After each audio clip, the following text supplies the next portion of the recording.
तुझ्या सावलीत जावो जन्म स्वामीराया, जन्म स्वामीराया। श्रावण महिना सुरू झाला की देवघराजवळ जेवतीचा किंवा जेवंतिकेचा कागद चिकटविला जातो।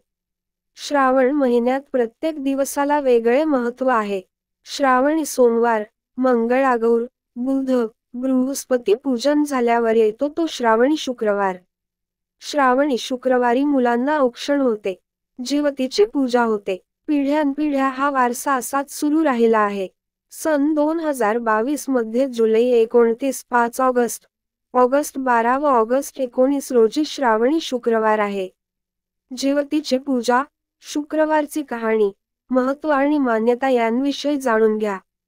जय जेवंतिके देवी बालयुक्ते प्रमोदिनी, रक्षाव्रते महाशक्ती पूर्णकामे नमोस्तुते असा श्लोक जेवतीची पूजा करताना म्हटला जातो।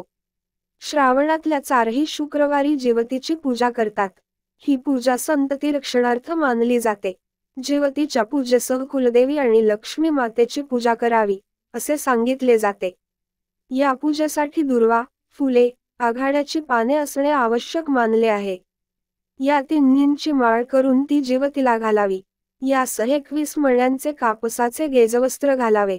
गंध, अक्षता वाहाव्यात, धूप, दीप अर्पण करावे।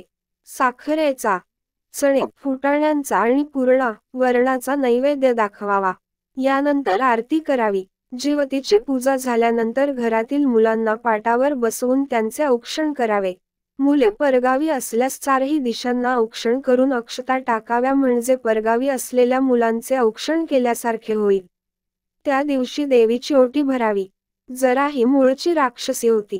ती मगध देशात असे। मगध नरेश वृद्धाला शरीराचे 2 वेगवेगळे भाग असलेला मुलगा झाला। तो जन्मताच त्याला नगराबाहेर फेकून देण्यात आले। त्यावेळी या जरा राक्षसीने ती 2 शकले एकत्र जुळविली आणि त्या अर्भकाला जीवदान दिले। म्हणून ते बालक जरासंध या नावाने ओळखले जाऊ लागले। पुढे मगध देशात जरा राक्षसीचा महोत्सव केला जाऊ लागला।